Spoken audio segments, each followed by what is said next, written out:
Okay, so let's look at the sheep's heart. So bear with me. This is the first time that I'm videotaping this, so it might be a little rough around the edges.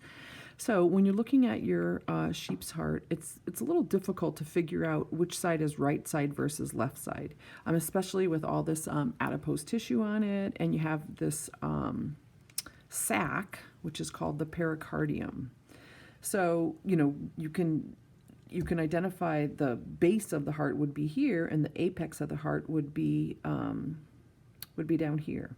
So I'm going to attempt to cut through the pericardium, and I'm not going to worry about the blood vessels at this time. You'll learn the blood vessels in the next lab. So I'm using, here's my tools. I have the scissors, I have a maul probe, and if I can grab it, and I have a scalpel. So those are the three tools that I will be using today. So I think it's easier to kind of start with the scissors, and you're just going to try to remove the sac. So you kind of just find an area that's kind of open and cut through it. So it's a little tough. It's probably tougher than you think it is. So this is called the pericardium. This is a sac that completely encloses the heart. The heart is found in what we call, the space is called the mediastinum of the chest, and it's flanked by the lungs.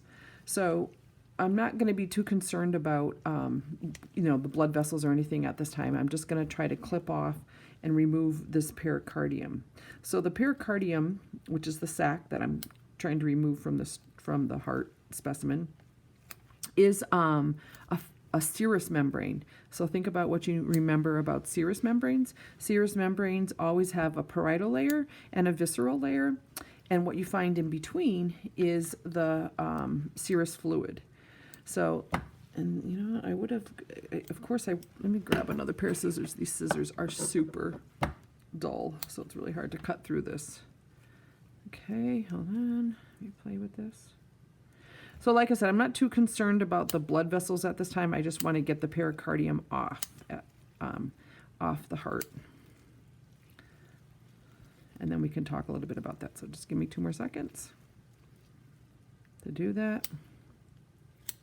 Now, if you're wondering where I'm in my basement on my husband's workbench.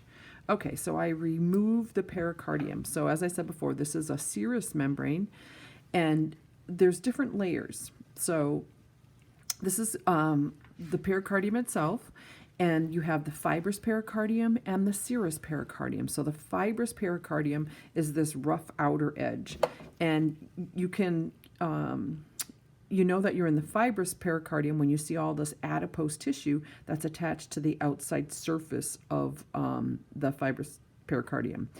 If you flip it over and you see this shining, glistening, very smooth, homogeneous inside, that is the first layer of the serous pericardium, and this is called the parietal pericardium. So if you remember from your study of Bio 217, you have a visceral layer and a parietal layer. So the visceral layer adheres to the surface of the organ, and then the parietal layer is the external layer. So if this was wrapped back around like this, here's your fibrous pericardium on the outside. So fibrous, think fat. This is all the adipose tissue. And then if you flip it over, then here would be your parietal pericardium. So your visceral pericardium is this outer layer. You can't really see it. You could take a probe and, you can do it, but I'm not going to do it for demonstration's sake today. But you can take your probe and kind of go underneath it a little bit. I don't know if I can bring this up and you can see it. Okay, so that's your visceral layer of your pericardium. So you have parietal pericardium, visceral pericardium. What do you find in between it? Serous fluid. Do you hear my water softener going off? Okay, so you find fluid in between.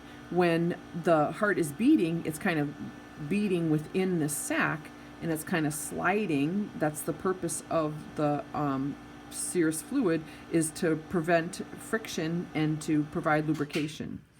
Okay, so that is the pericardium, and you want to be able to identify the different layers of that. Next up on the most important points is the heart wall layer. Before we get into that, I just want to talk about a few things that you can, external landmarks that you can see here on the heart. So when you're first looking at the heart, it's hard to figure out which side's right side, which side's left side. With a gloved hand, obviously, you want to squish it, squeeze it, and you can feel that one side is definitely stiffer and stronger than the other side. So you think about structure being related to function. The side that feels more muscular and stiff is going to be the left side of the heart. The side that feels a little bit more flimsy is going to be the right side of the heart. You can see there's lots of adipose tissue on the outer surface of the heart as well. A couple other structures. I'll see if I can bring this up here. You have these kind of wrinkled appendages. Those are referred to as auricles, and an auricle is just like an extension of an atrium. So kind of think of it as like a spare bedroom of the atrium. It just allows for more volume of blood to be in the atrium. So here's an auricle here, and then you have another auricle right here.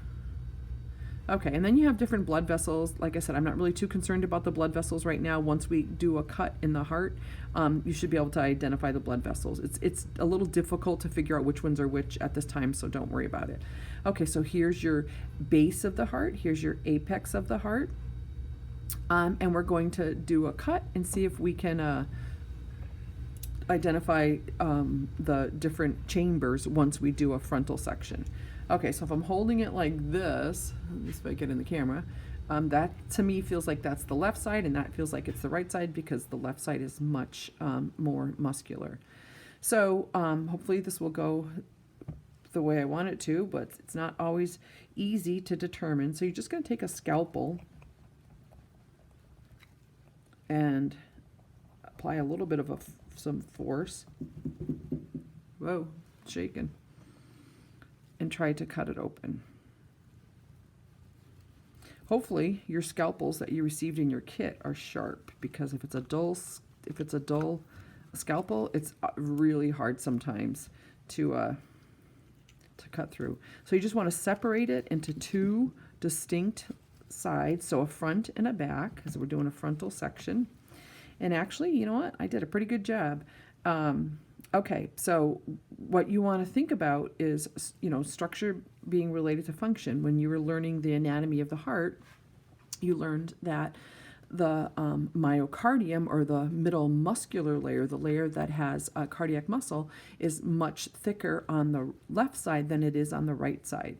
So that would probably be the first thing that I would do when I'm looking at this, is try to figure out which side's right and which side's left. Okay, so you can clearly see here that let me get this in front of the camera, that this is the this is the left ventricle. See how much thicker this layer is, the wall is, than this layer? So this would be the left side and this would be the right side. So at this time, let's take a few minutes to go over the heart wall layers. So you have the outermost layer, which is referred to as the epicardium. You have the middle layer, which is the cardiac muscle layer. That's the myocardium. And then the shiny inner layer that's lining the chambers is referred to as the endocardium.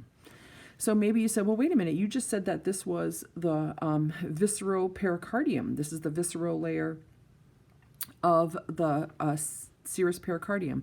Well, it actually is. It's the epicardium and the visceral pericardium are one and the same.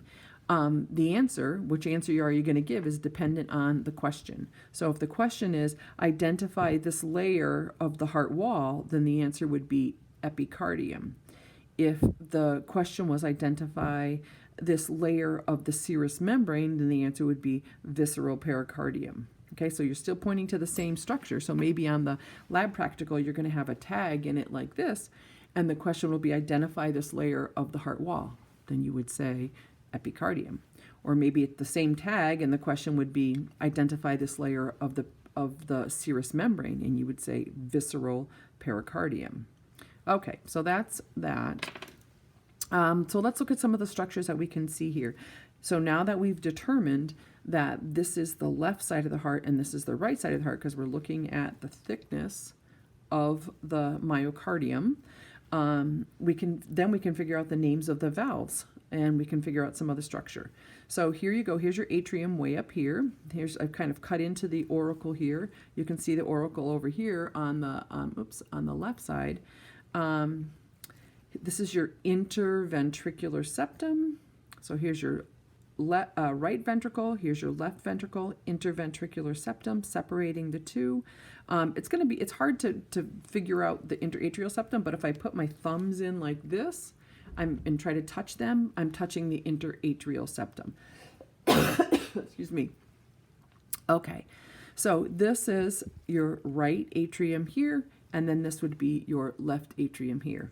So here you can see a valve on the left side. This is actually came out beautiful. I couldn't have asked for it to be any better looking than this.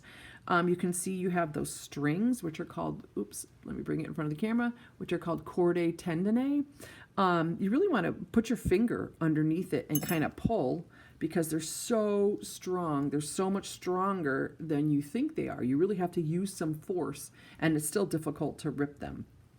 So based on what you know about the anatomy, if this is the left ventricle, then that would make this valve an atrioventricular valve, and it's the mitral valve or the bicuspid valve.